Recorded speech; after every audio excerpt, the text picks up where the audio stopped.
Boy, it has been a long time since I've been able to be in here working on the Big Belch.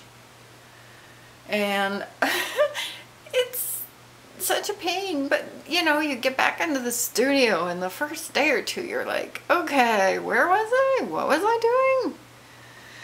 You know, life intrudes and you can't always be in here, but sometimes. So anyway, I go back to read the script and then work on the storyboard panels, and I made a decision to change these two panels a bit from what I had thought.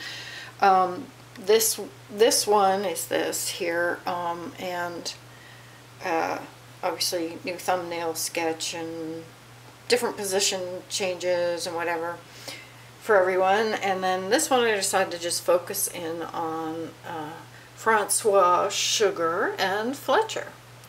So anyway, I've done drawings of Francois, and of course I need to do more drawings of Fletcher for this particular, well, this panel and this panel.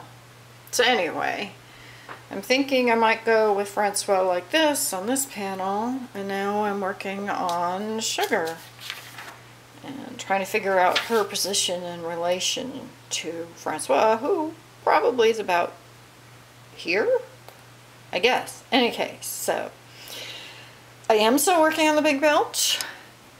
I am. It's just, you know, life intrudes. Hopefully I'll be able to be in here more this summer. I sure hope so.